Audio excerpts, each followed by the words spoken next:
Buongiorno a tutti, oggi diamo il benvenuto a Francesco Leonardi, Buongiorno. cofondatore della società Punto Zero, esperti nella progettazione ingegneristica per diverse tecnologie di additive manufacturing. Buongiorno Francesco, Buongiorno, benvenuto. grazie Marino, grazie CMS per averci invitato e per averci dato la possibilità di parlare oggi di Design for Additive Manufacturing in generale e di Punto Zero. Il servizio che offrite è un servizio nuovo per una tecnologia relativamente giovane. Ci puoi spiegare in cosa consiste nel dettaglio?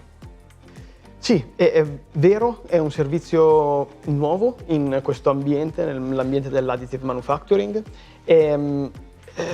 Diciamo che Punto Zero è un abilitatore della tecnologia. È un abilitatore per chi utilizza la tecnologia, ma anche soprattutto forse per chi vuole produrre quella tecnologia. Si sente molto spesso nell'ambito comunque dell'additive manufacturing, della tecnologia di stampa 3D in generale, parlare sempre o elencare, diciamo, i vantaggi di questa tecnologia. E sicuramente la tecnologia, tutte le diverse poi tecnologie di additive manufacturing hanno delle enormi opportunità. Però è giusto dire che tutte le opportunità che l'additive manufacturing mette a disposizione in realtà bisogna trasformarle in vantaggi perché siano in un certo senso sfruttate dall'utilizzatore, dal cliente finale. E Punto Zero nasce da questo, quindi nasce dal focus di avere la progettazione come focus primario, quindi di utilizzare nel miglior modo possibile la tecnologia per trasformare appunto le opportunità in vantaggi. Noi è vero che la tecnologia è anche relativamente giovane, è una tecnologia che effettivamente penso che sia in continua evoluzione, quindi è sempre nuova verso se stessa anche in un certo senso. Sia tecnologie, materiali, software, metodi di progettazione. Diciamo che noi abbiamo cercato, anche noi come Punto Zero siamo in continua evoluzione, no? Quindi cerchiamo sempre di assecondare anche e di evolvere il tipo di servizio. In generale abbiamo 4 tipi di servizi al momento. Ovviamente partiamo dal Design for Additive Manufacturing come focus primario e con tutte le sue sfumature, diciamo, all'interno, fino ad arrivare anche a uno sketch, no, creativo per capire come potrebbe evolvere il componente con la tecnologia additive, ovviamente. E facciamo anche R&D come altro servizio, quindi più sulla ricerca di tecniche di design, modellazione, ma anche di come utilizzare la macchina. Una parte di consulenza che diventa poi strategica, diciamo, per il cliente, quindi per capire come utilizzare la tecnologia, che tipo di tecnologia o che tipo di materiali. E poi l'ultima, che è la formazione, non è un nostro core, però come crediamo che insomma bisogna conoscere bene la tecnologia per saperla utilizzare, quindi diciamo che puntiamo anche su questo. Infatti questo mi dà spunto per la prossima domanda. Voi proponete un servizio che si compone di briefing, ricerca, progettazione e produzione.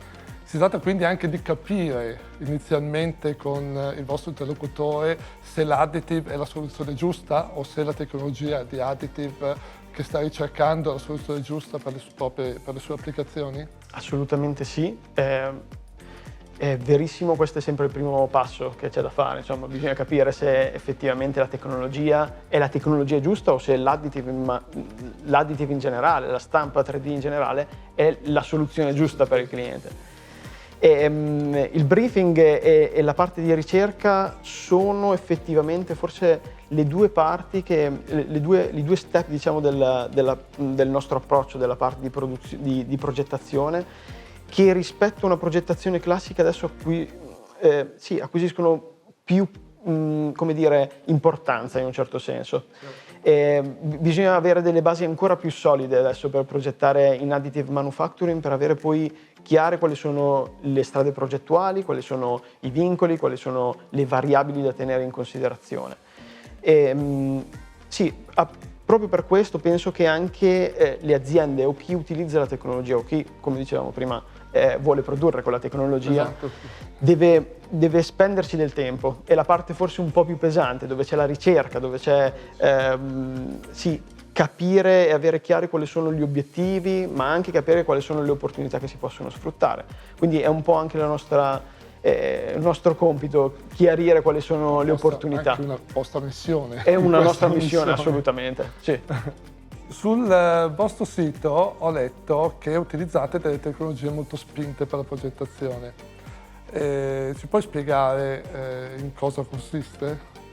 Sì, ci sono varie tecniche nel design for additive manufacturing che diventano, diciamo, che riescono a esprimersi anche nel migliore dei modi, diciamo, con questa tecnologia. Sono tecniche, noi parliamo spesso di lattice structures, strutture reticolari, di topology optimization, generative design, computational design.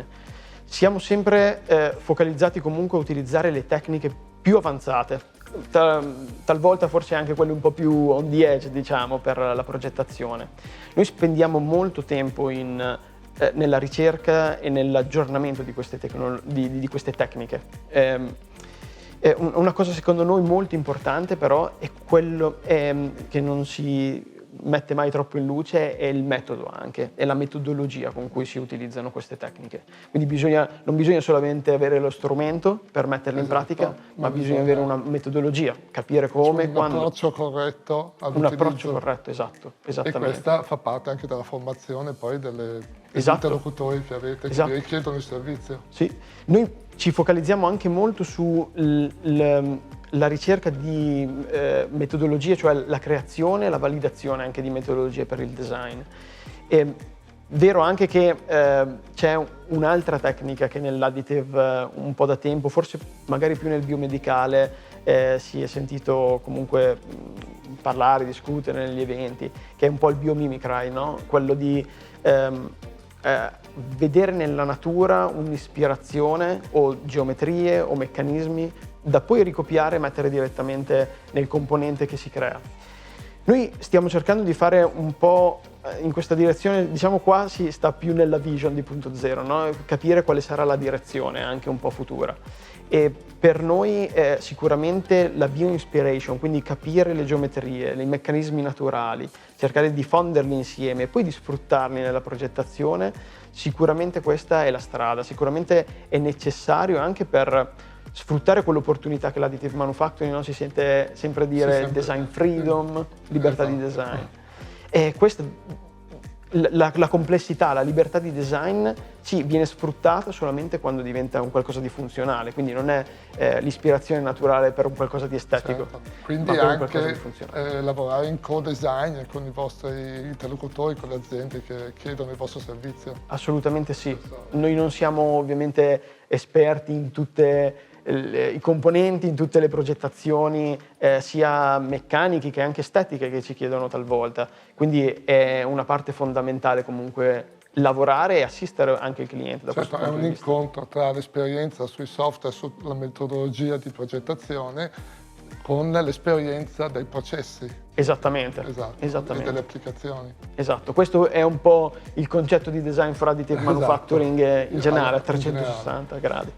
E infatti voi col vostro servizio vi trovate appunto tra chi vende e chi invece acquista. E quindi in gioco, oltre alle competenze tecniche, vi trovate anche a considerare le competenze umane delle persone che sono coinvolte. Sì. In un precedente incontro mi è rimasta impressa una vostra frase che dice: il software valorizza la persona e non l'annulla. E questo è un tema che è sempre molto caldo, no? molto sentito. Come declinate questo aspetto con la vostra attività? Sì, penso che sia un tema molto caldo in generale comunque in tante parti della tecnologia. Esatto. È sicuramente vero che nel design for additive manufacturing è imprescindibile o è quasi anacronistico pensare di progettare senza una parte computazionale. Quindi è necessario sempre avere un supporto lato comunque attrezzature, computer, software.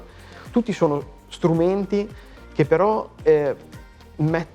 risaltano quello che il progettista vuole fare. Quindi sono uno strumento per esaltare l'idea del progettista, quello l'obiettivo a cui si vuole arrivare o le varie strade che si vogliono percorrere.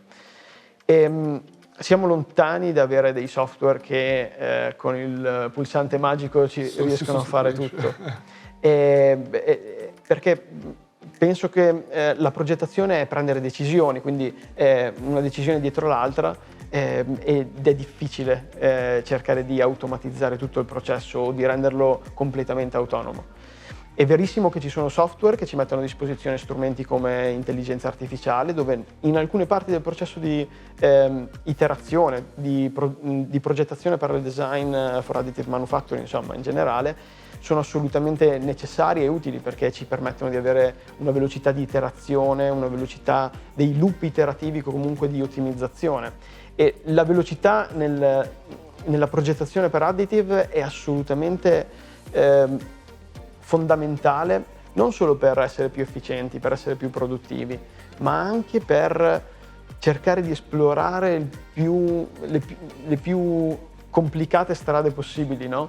Ci sono sempre un sacco di variabili nella progettazione per l'additive, è sempre molto multidisciplinare, sempre di più, materiale, forma, processi, procedimenti. Quindi serve sempre il coinvolgimento di persone esperte di processo, persone che trasformano le proprie conoscenze in sistemi di progettazione. Esattamente, sì.